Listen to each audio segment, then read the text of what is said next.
अभी अभी समाचार आ रहे हैं कि केपी शर्मा ओली जी चीन गए थे, नेपाल के प्रधानमंत्री, और वहाँ से आते ही उन्होंने 26 जो अमेरिकन ऐप्स थे, सोशल मीडिया ऐप, उनको बैन कर दिया।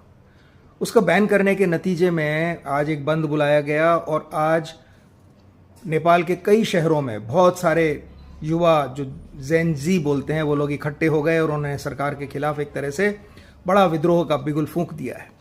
और इसी भीड़ में बहुत सारे ऐसे लोग घुस गए हैं जो कि विद्रोह को एक तरह से ऐसा बना रहे हैं जिसके अंदर आप समझ लीजिए कि वो इसको थोड़ा सा हिंसक होता जा रहा है, जिसके अंदर अब वहाँ पर आंसू गैस के गोले, सेना बुला ली गई है और कुछ प्रदर्शनकारी संसद में घुसने की कोशिश कर रहे हैं या घुस गए हैं।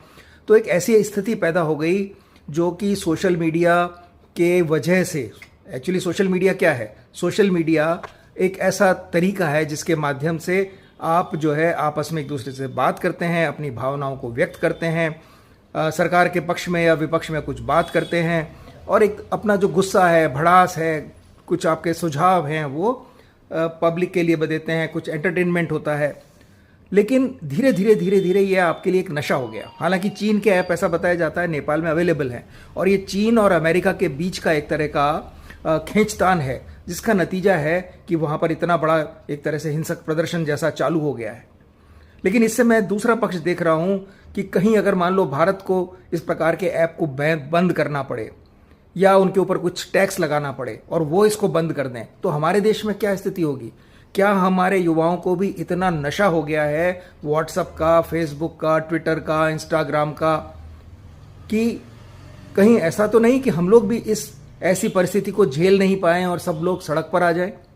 ये बड़ा सोचने का विषय है। सरकार को अपने आप को इसके लिए तैयार करना होगा। ट्विटर के लिए तो हमने एक कू नाम का एक ऐप बनाया, स्वदेशी, लेकिन इस प्रकार के बहुत सारे स्वदेशी ऐप की आवश्यकता है जो फेसबुक को, व्हाट्सएप को, ट्विटर को रिप्लेस कर सके। किसी भी इवेंचुअलिटी के देश के लिए देश अपने आप को तैयार करे। तो मेरा तो यही मानना होगा।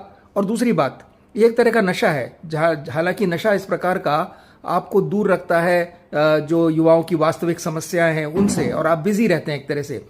तो ऐसी स्थिति में इसका दूसरा पक्ष ये भी है कि हम केवल बिजी रहने वाला माध्यम नहीं देखें। इसका जो पॉजिटिव चीज़ है कि हम आपको एक तरह से सही सूचनाएं आप तक पहुंचा सकते हैं।